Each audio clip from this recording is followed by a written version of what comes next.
आज सुमिरण करके जगदम्बा को और नारायण को चरण मनाई।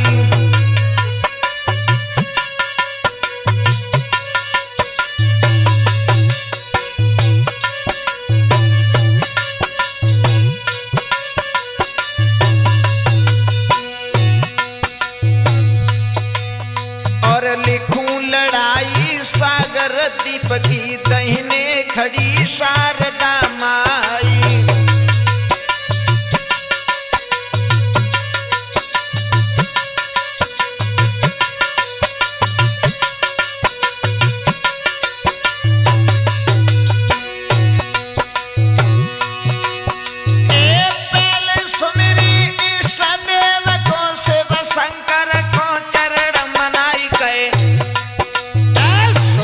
करके रामचंद्र को मन में सुमिर श्री हनुमान।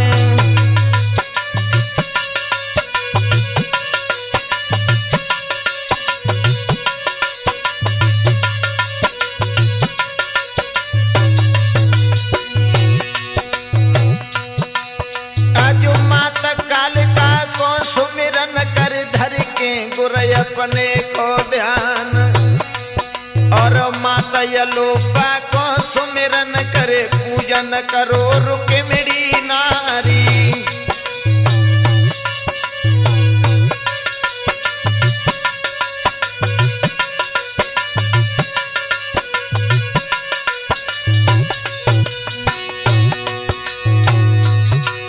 अरे भोला सुमिरो हरिद्वार के गंगा बीच बैठी जाई।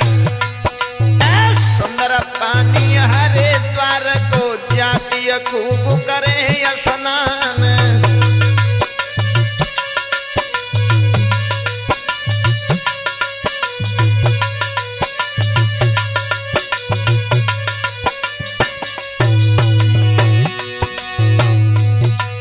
अरे भूल चूक माफी कर देना सबरी शंका दे मिटाई।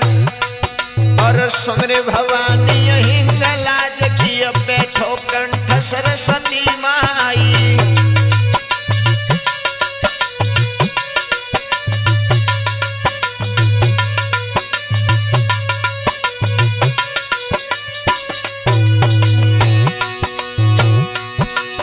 अरे मैया सुमरे पथरी गण की ज्वाला सिंह ने लई थी मनाई कहे।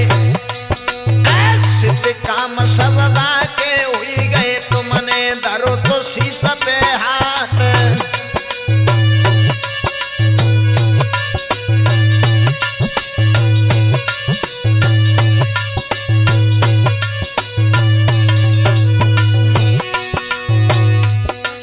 अरे खुद का लेखक खुद का गायक नकल किसी की करते नहीं।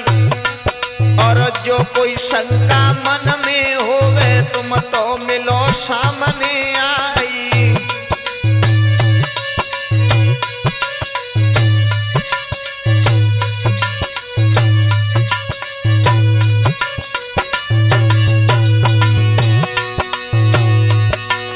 अरे अंश का केसट के माध्यम से ब्याऊ भयंकर कोरे बतलाए।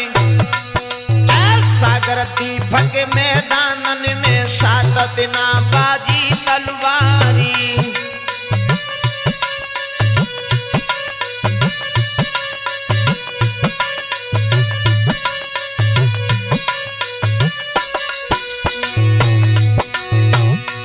मेरे हम उम्र दोस्तों और प्यार करने छोटे छोटे बच्चों, सीता सावित्री जैसी भूमि को पवित्र करने वाली माता एवं बहनें, आज हम मंसिका कैसेट के सौजन्य से ये वीर छंदाला में परम पूज्य गुरुदेव के पवित्र आशीर्वाद से हम आप लोगों के समक्ष में एक नवीन आख्यान लेकर के चल रहे हैं। आला के पुत्र भयंकर का विवाह किस तरीका से राजा महिपाल की बेटी चंपाकली के साथ में हुआ है। आ जाइए दोस्तों।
इधर महिपाल की बेटी चंपाकली सखियों के साथ में बगिया में घूमने के लिए गई तो सखियों ने चंपाकली से एक बात कही, बहना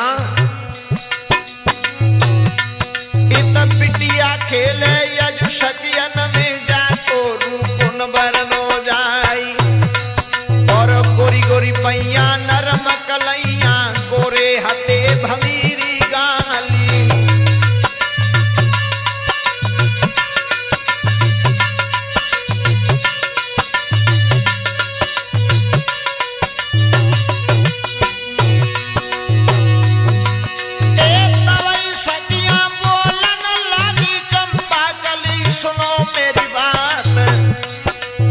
सब सखियां अब ब्याही हुई गई दो दो लड़कन की मेहतारी।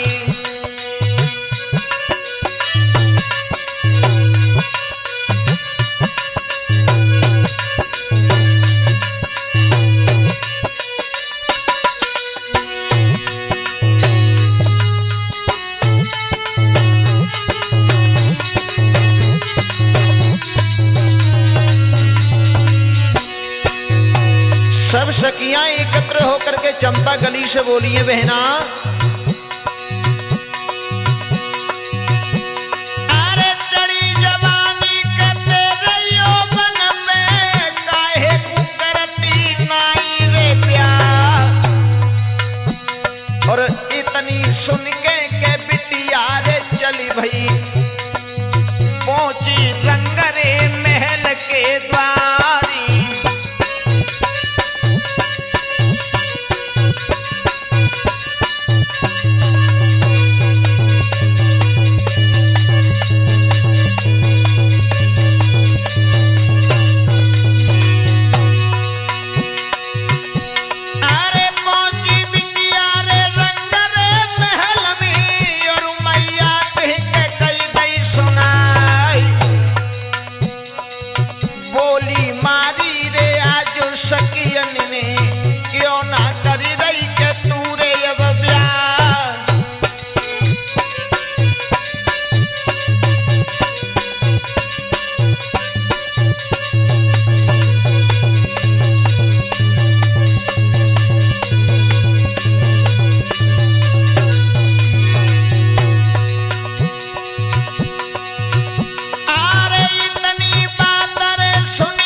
सासु के सुतकों जलइए बुलवाई।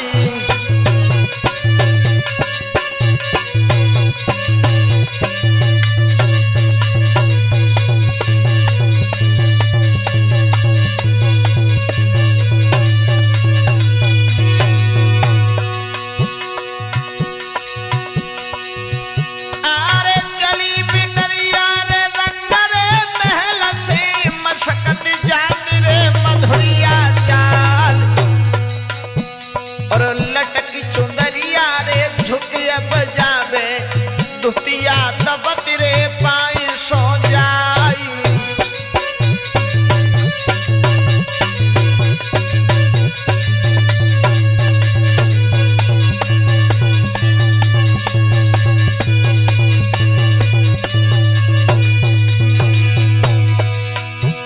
अरे जा गई बांधी रे पा गई बांधी और बांधी निकल रे महल से जाई और उड़ो दुपट्टा रे जब बांधी को चमकने लगो रे गले को हारी।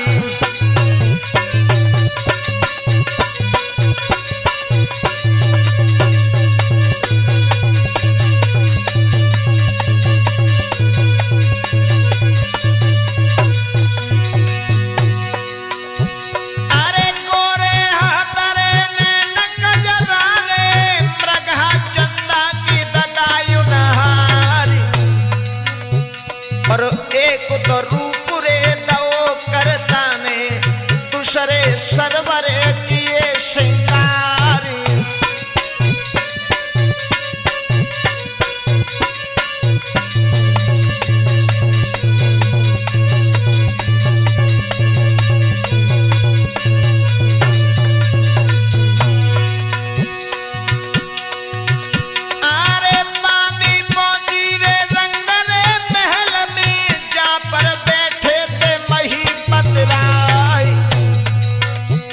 और हाथ जोड़ के करी रे नमस्ते, राजा ले शीश चढ़ाई।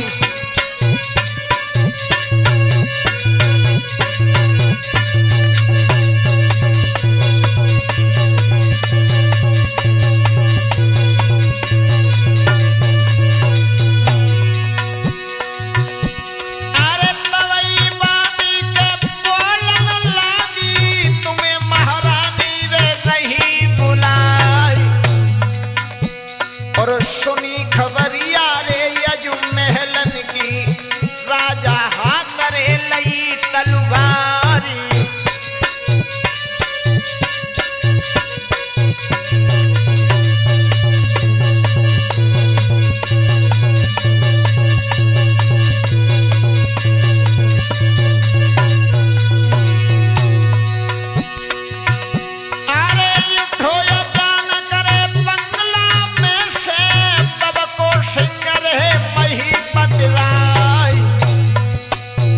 और आगे आगे के बांधी जाए रही, पीछे सागर दीप महाराजी।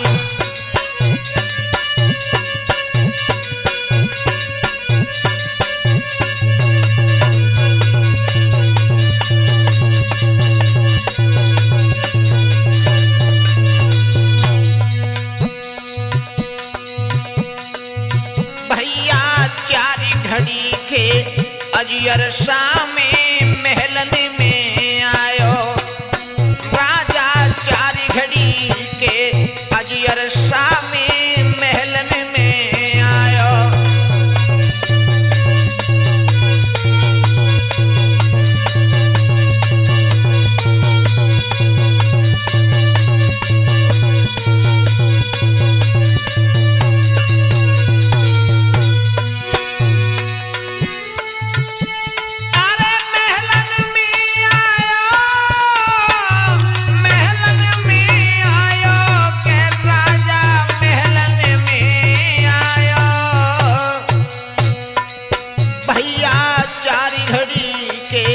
जयर शामे महलन में आयो।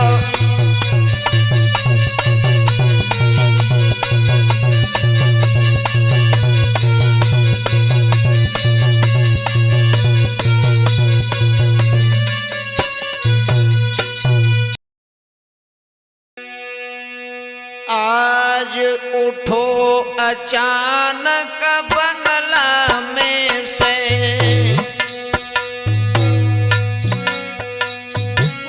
चली दो शेर मही बदराई, आगे आगे बांधी जाई रही, पीछे सागर दीप को लाल।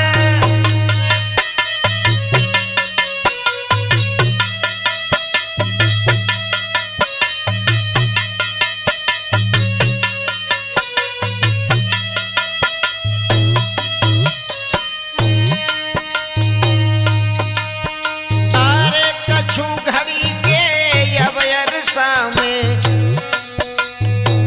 और महलन में पहुंचो जाई, आवत देखो पति अपने को, रानी पलिंग दयो तुर रखाई।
जाने और कचहरी पहुंचो जाई। और सभा लगाई महाराजा ने, बैठे बड़े बड़े सरदार। और करी कचहरी अहर राजा ने, सबरे योद्धा ले बुलाई। और नाई ब्राह्मण को बुलवायो, जो कुलपूतमयी पतराई।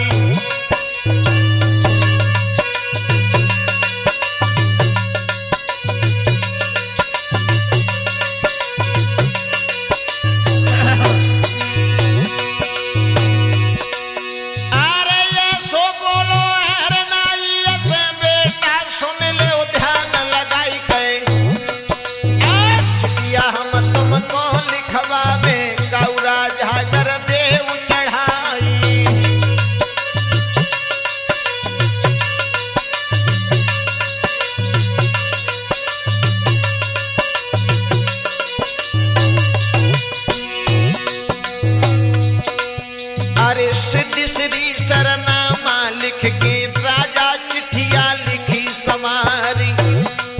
और रागे हाल गाँव में उनको, और राजा के सुनो हवाल। और चिट्ठिया लिखने राजा बैठो, कलम दान को लो मंगाई। और ब्याह लिखो है चंपा कलिय को, राजा मन में खुशी हुई आई।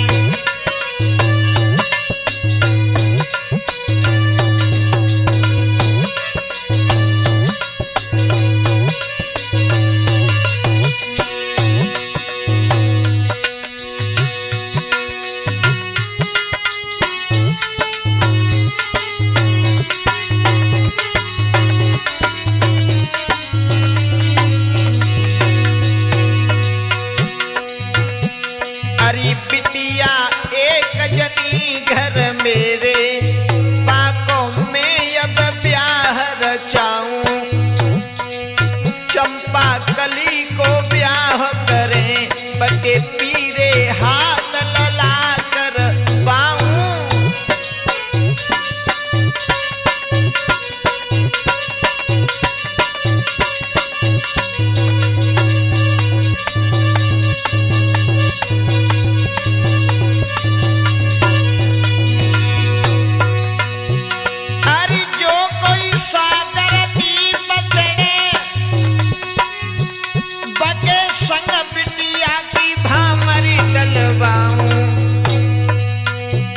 अपनी सयुचारी ये बात कही, मैं सागर दीप को यूं बताऊं।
और बड़ी लड़ाई रे अजुजादू की, राजा गो तो सना को खाई।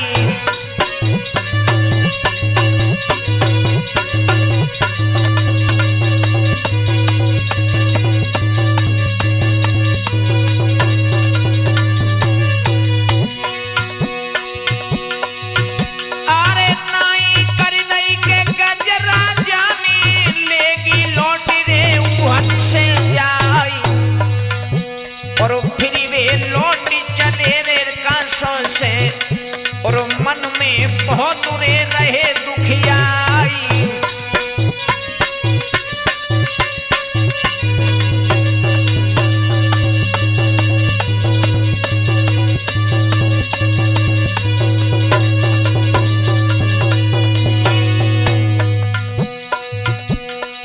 हुई मन ही न भयो न बनाई, कोई न राजा ऐसो मिलो है।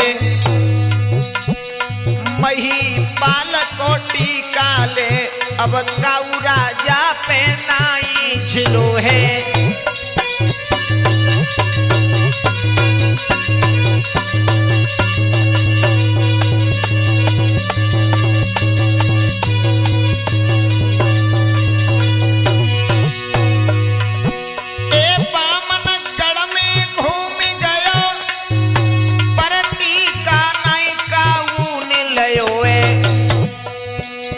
और घूमत घूमत नाई चलो, फिर भूकन से दम मेरो निकलो है।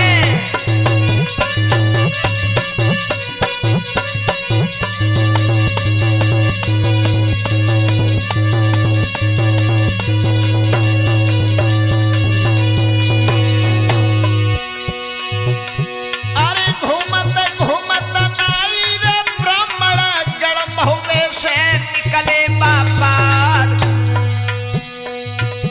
इत जंगल में अब कूदल घूमे, ब्राह्मण दिखो रे सामने जाई।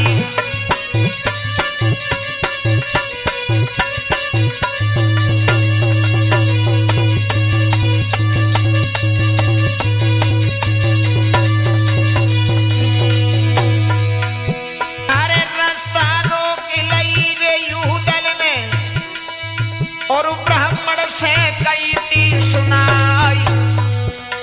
और काके नाई ब्राह्मण दिखो, हमको हाल रे दियो बतलाई।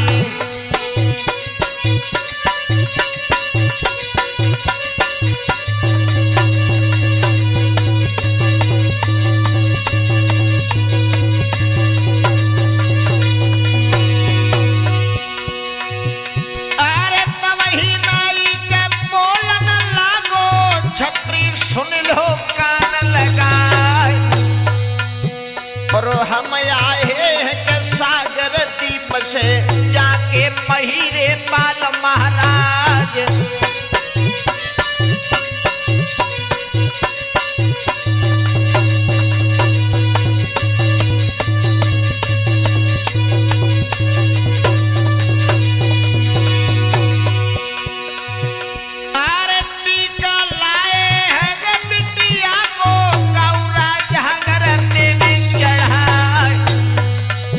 परे पावन जड़ में के हम फिर आए, टीका लो रे किसी ने नाए।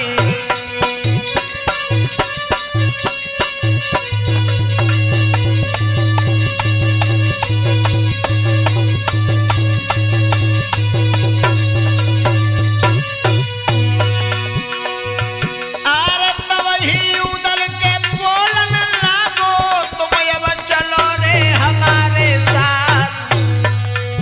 और नगर महोबो के ये कब बस्ती है, तुम रोटी का के देवे चढ़वा।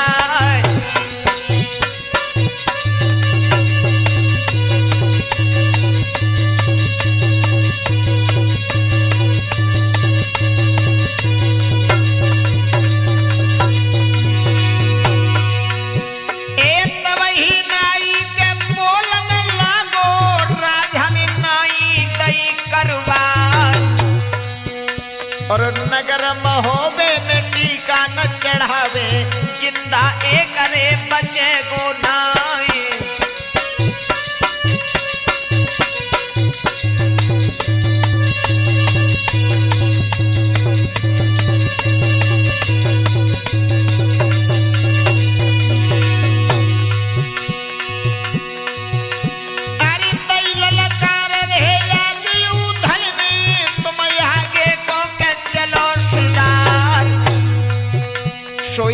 के मारे के नाही ब्राह्मण गड़म हुए में के पहुंचिए जाई।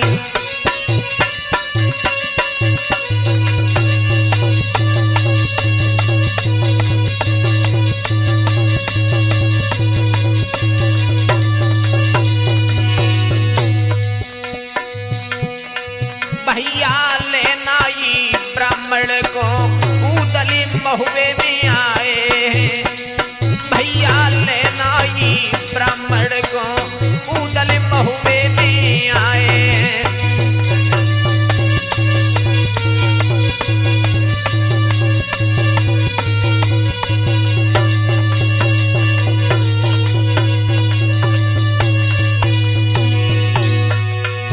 ए महुए में आए कई उदल महुए में आए। गुड्डू लेना ही ब्राह्मण को उदल महुए में आए।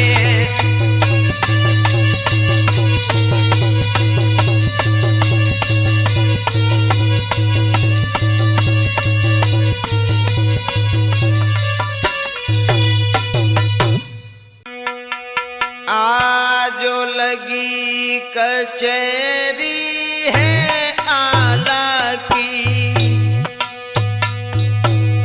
बैठे बड़े बड़े सरदार उदलया बतखन बंगला में कवला ठोकत बंद हुई जाई।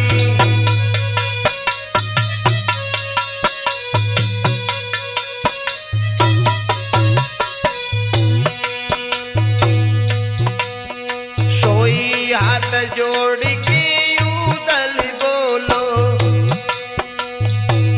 दादा सुन ले ओ कान लगाई। टिकाया ओ सागर दीप से राजा महिपाल दरबार।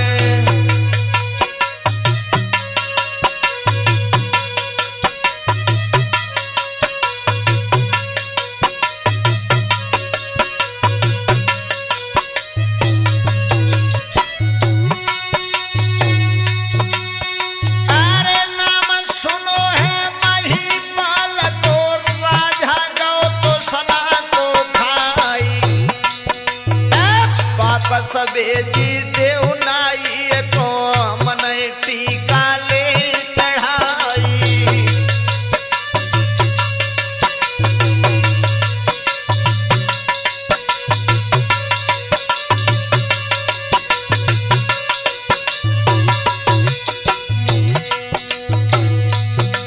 सोई हाथ पकड़ के उदल बोलो, दादा पैया परे तुम्हारी और टीका ले ले तुम राजा को, बेटा को ब्याह दिए रे करवाई।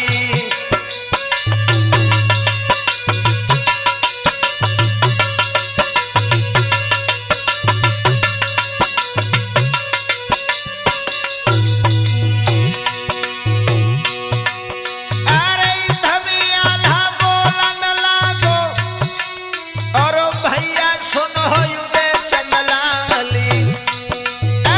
कट मार है महिपाल की जाने माज बचेगी नहीं।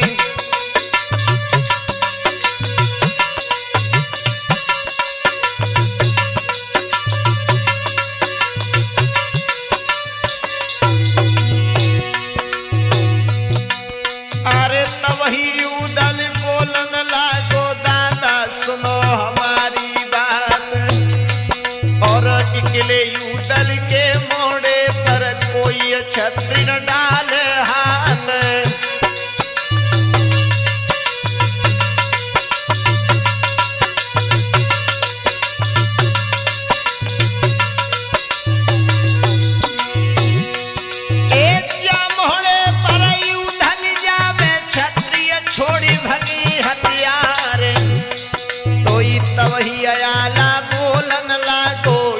उदल अकल गई बोराई।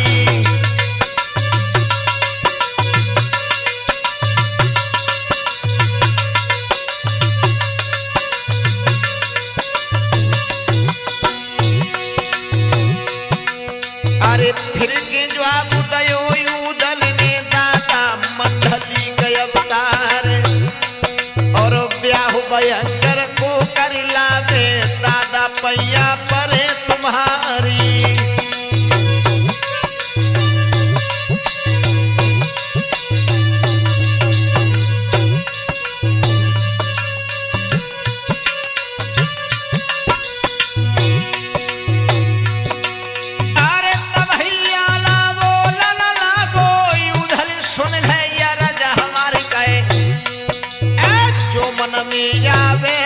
करियो हम तेरे साथ चलेंगे नहीं।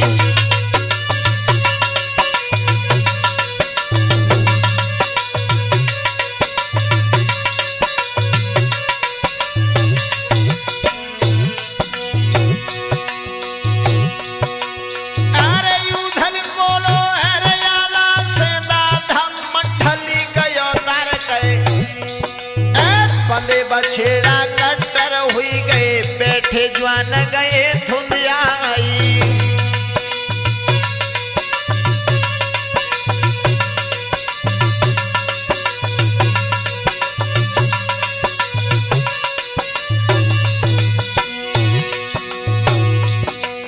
अरे रोई के युदल बोलन लागो भैया सुनो हमारी बात और कहा बछेड़ा बूढ़ो परी गो का बल खाई गई तलवारी।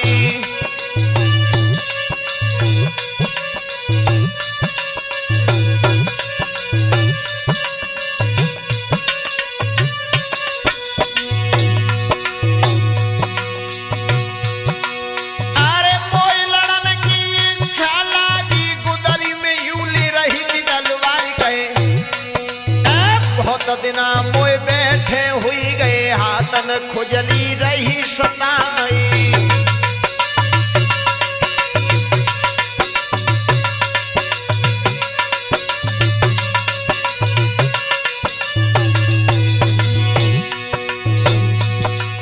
अरे आज्ञा दे दे मोए जामन की भैया ध्यान बिसर नहीं जाई और घोड़ा बेंदोला को सजवाई के हम सागर पे करें तलवारी।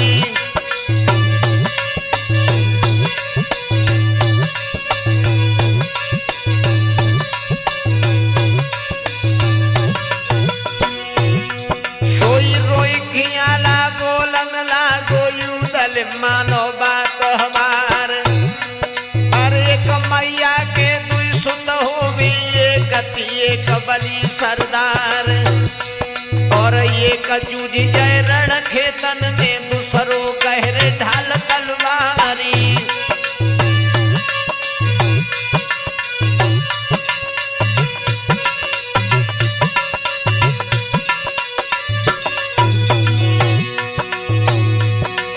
अरे लेकिन हंस खस भैया की मैया के धरे अंगारी जाई और क्रोध आई गो है युधल को और भैया से कही थी सुनाई।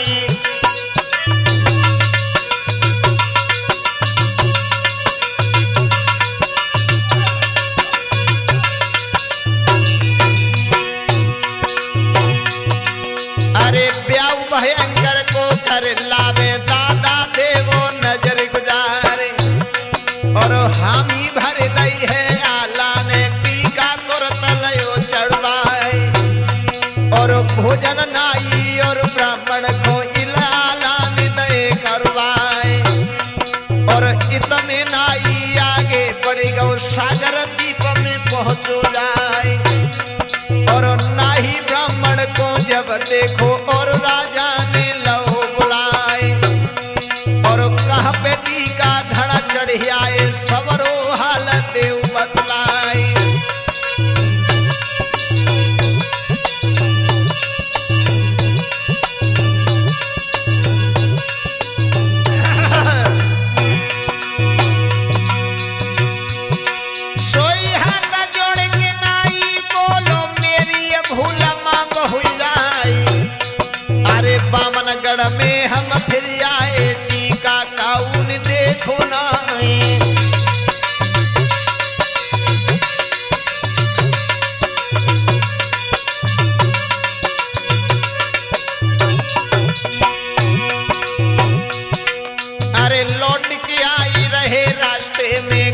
महुए से निकले जाए और रास्ता रोक लई उदल ने जबरनंडी खा लो तो छड़ाए।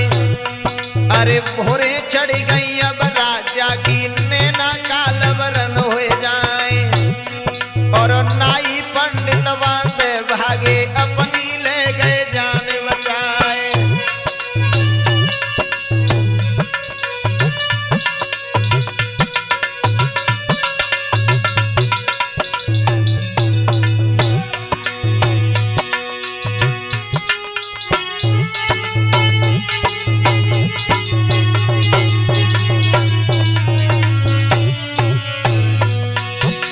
इधर दोस्तों नाई और ब्राह्मण राजा की ये बात सुनकर के भागने लगे हैं। इधर राजा महीपाल ने सभी सरदारों से एक बात कही,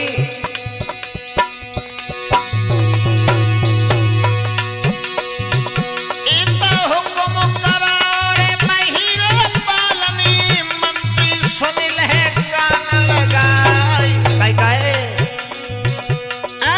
जो छत्री रे महुए से आवे जिंदा एक न जाने पाई।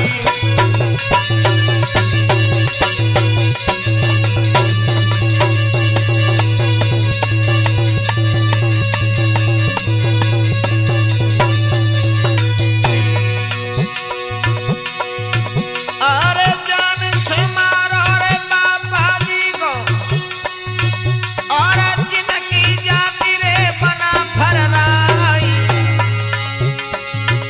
आज दुई दुई तो फिरले मंत्री ने और धोरा पे के दई है लगाई।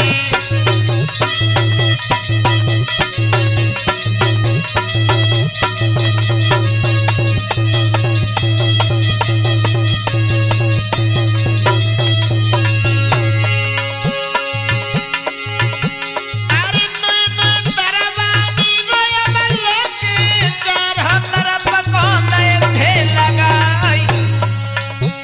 अरे यहाँ की बात के यहीं पे छोड़ो इत महुए के सुनो बयान।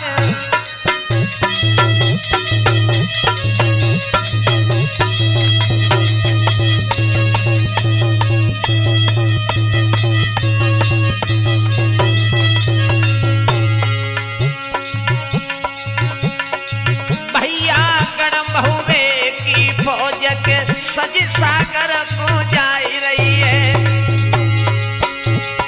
हृदय गण महुए की फौज की सज सागर को जाई रही है।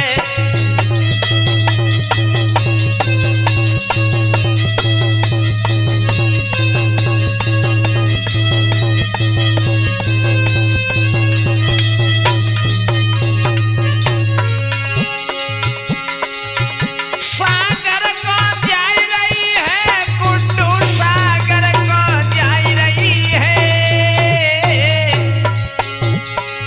भैया गण महुए की फौज के सज सागर को जाई रही है।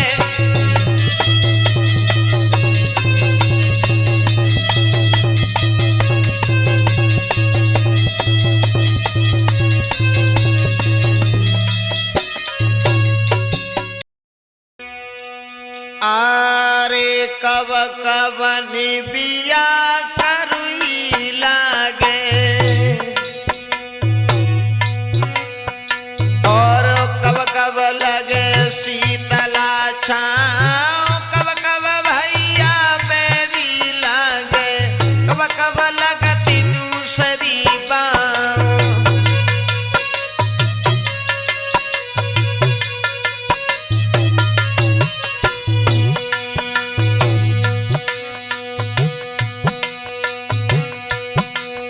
अरे चावत निबिया करुई लागे बैठती लगती शीतला छाँव और हिस्सा लेत में बेरी लागे और समरम में लगती दूसरी बाएं।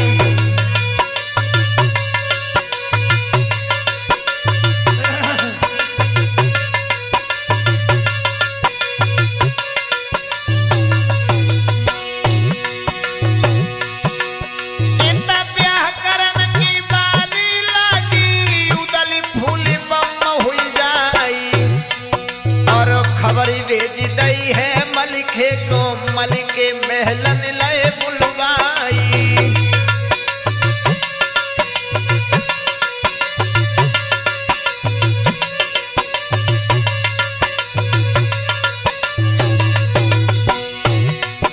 मेरे हमउम्र दोस्तों, इधर सिरसापत मलखान को जब आल्हा ने बुलाया है और एक पत्र लाखन के लिए भिजवाया, एक पत्र बबर शेर बोना के लिए भिजवाया, और जब पत्र राजाओं के लिए आला लिख रहे हैं और सभी राजाओं को पत्र भेजे हैं, अरे खबर पहुंच गई है कनवज में, लाखन तुरंत भये तैयार, और भूरी हथनी पे चढ़ बैठो रति भान को राजकुमार।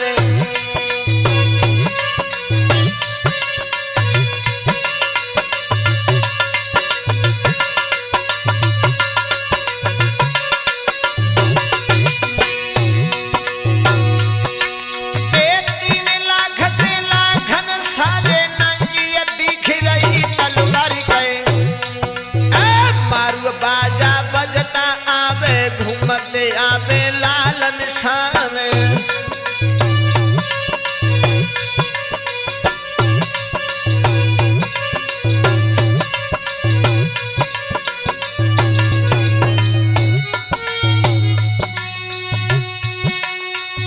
मारू बाजा बजता आवे घूमते आवे लालन शान गए।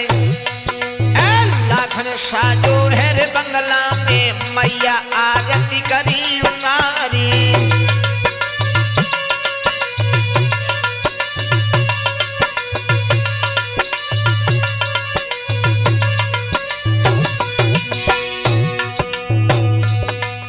अरे एक पत्र बोना को भेजो, सुन ले कुड़हर के सरदार, और लगी लालसा सागर दीप की बाप करे चढ़ाई जाई।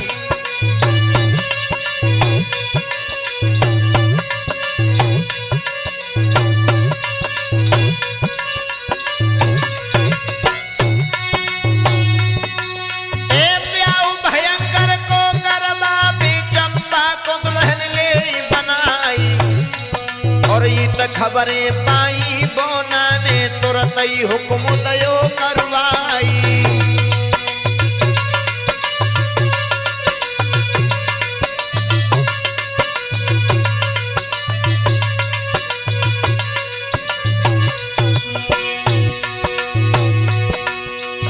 एक हल्ला करने बोना साजो पहुंचो महुए के मैदान, और विकट लड़ाई सागर दीप की बजी है रात दिना तलवारी।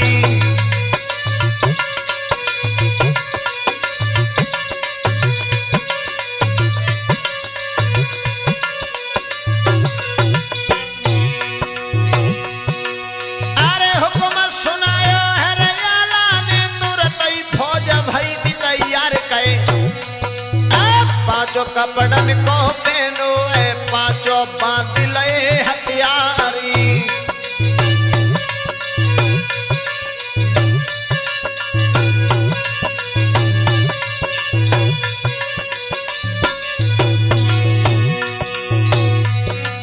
अरे रन के बाने को पहनो है, छतरी लाल बरन हो जाए, और ताला सैयद ढेवा जागन महलन बीज भये तैयार।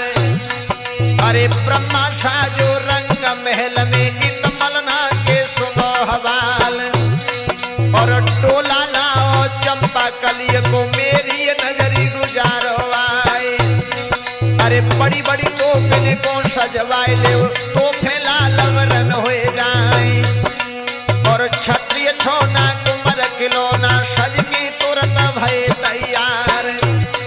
इत आला साजो रंग महल में शोभाए कन बरनी जाए, और लई कटारी पर दमान की कमर दुई झूले तलवारी, और सजो भयंकर यज महलन में रन को कंगन पहनो जाए,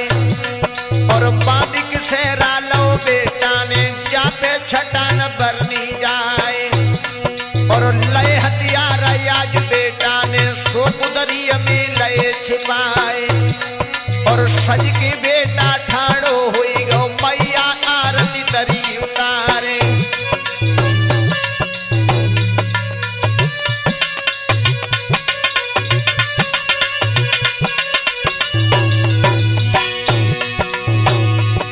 इधर बाबर से राला उधर मलखान जागन ढेवा सभी सज करके तैयार महलों के बीच में हुए हैं। इधर भक्तों आला का पुत्र भयंकर सज करके तैयार हुआ है, मैया ने उसकी आरती उतारी है।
पे आला सवारे लई बुलवाई।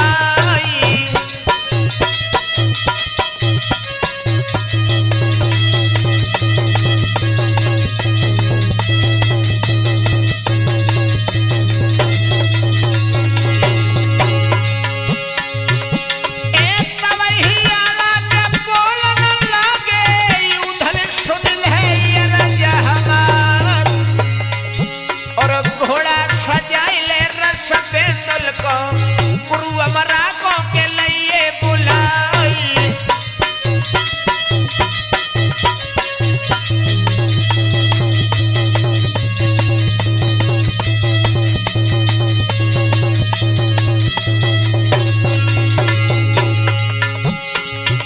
अरे ये लगाई गई है रे घोड़ा में, घोड़ा उड़ो रे स्वर्ग में जाए। और जहाँ पर गुरु जी तब भी रहे धूना उधली गिरो रे बाज सोआई।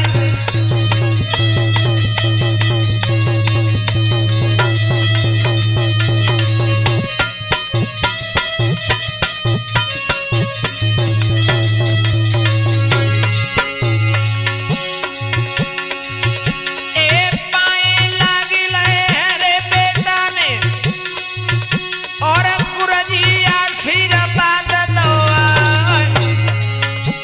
और हाथ जोड़ के उधली बोलो गुरुवर ध्यान रे बिसर नहीं जाए।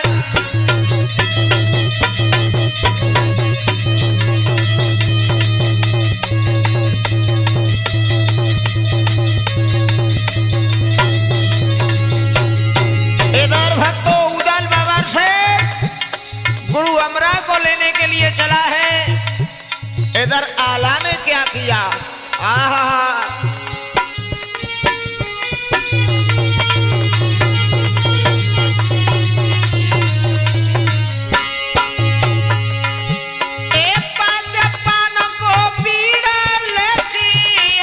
सभा में दौड़ रखवा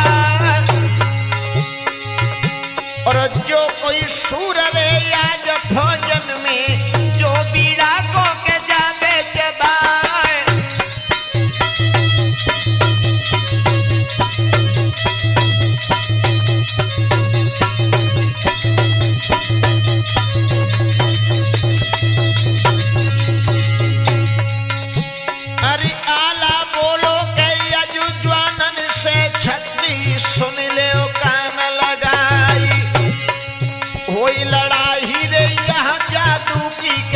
समलो महुबे के दादा सरदारी।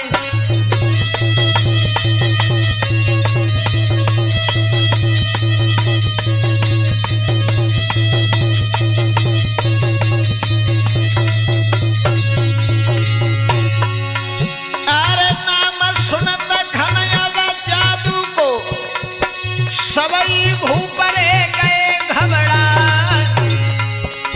और फौजे लौटाई रे राजन ने अपने नगर में पहुंचिए जाई।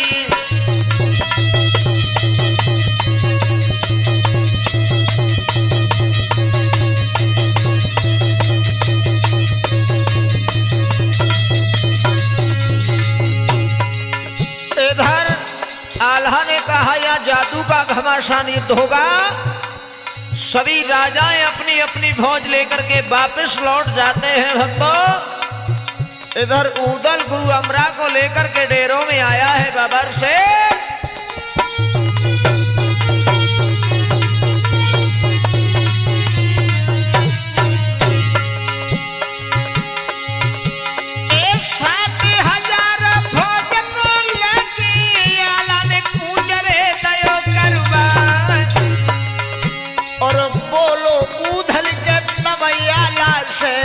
भैया सुन ले बात हमारी।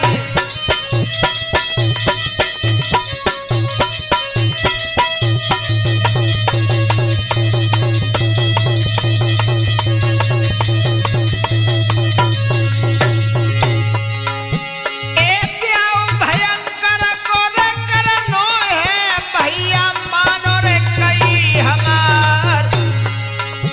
और चिंता जियरा में भैया न करियो तुम एपन को के देव भिजवाई।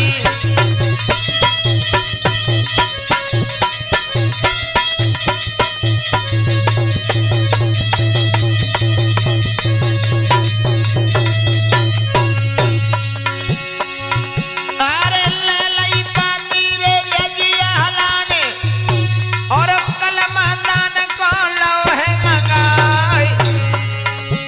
और सिद्धि श्री शरनामा लिख दई और राजा को के राम जुहारी।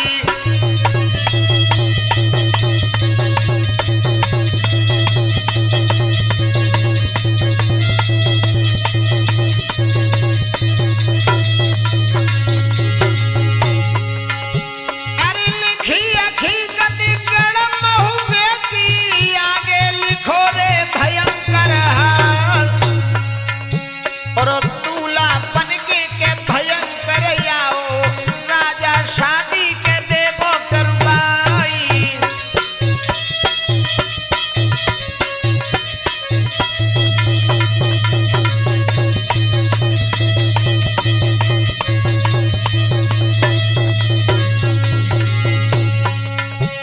अरे बंद लिफाफा करियाला ने और रूपन को दो भिजवाई। और हाथ जोड़ के रूपन बोलो आला सुन ले कान लगाई।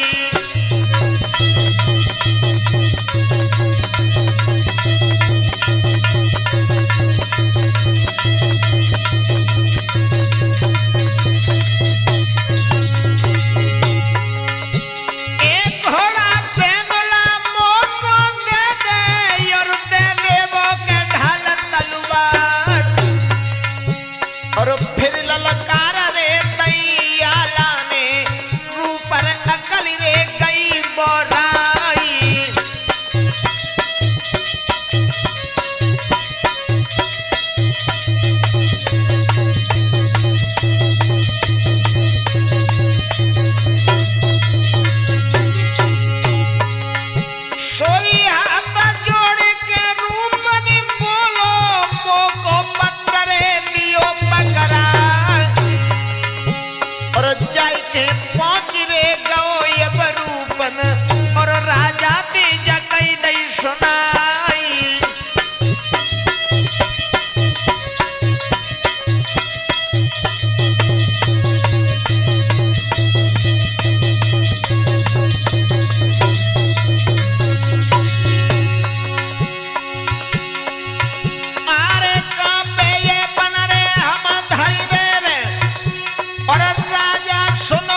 जादू डारो के यजु रूपन पे रूपन बंदर जिलो है बनाई।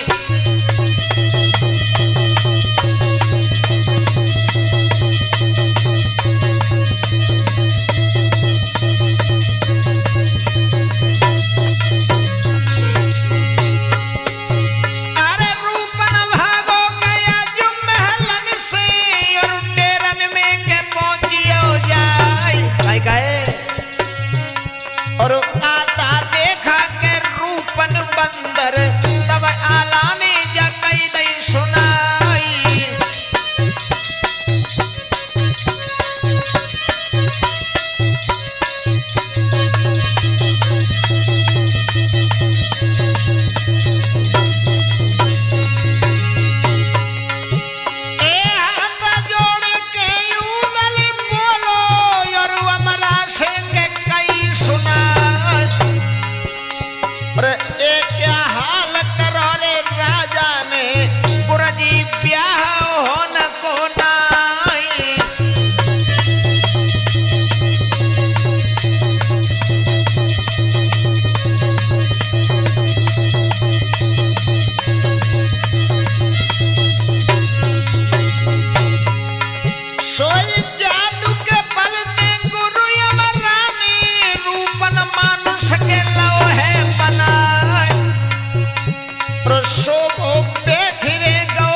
सवरो हाल के दो बतलाई।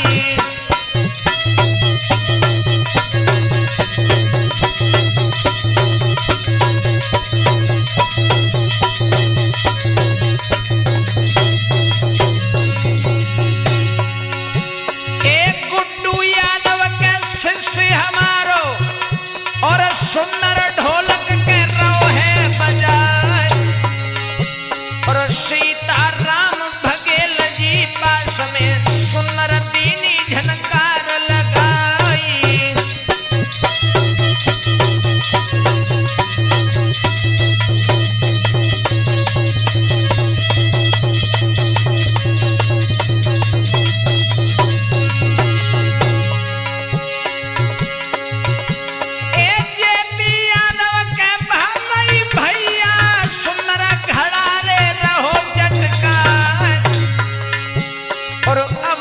शास्त्री गुना उबारे सुंदर कधारे दई दर्शाई।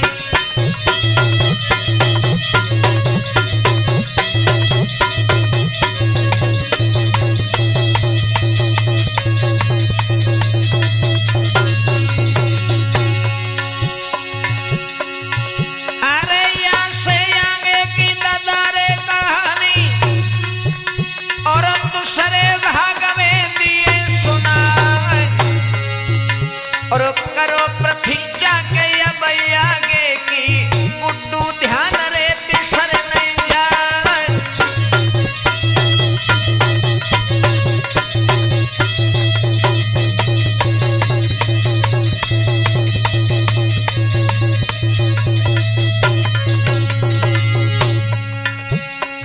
भैया बंदर बने रूपन डेरन में लौट के आओ है।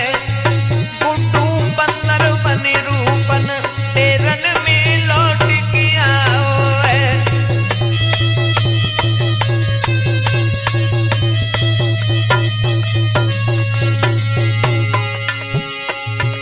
अरे लौट के आओ है डेरन में लौट के आओ है।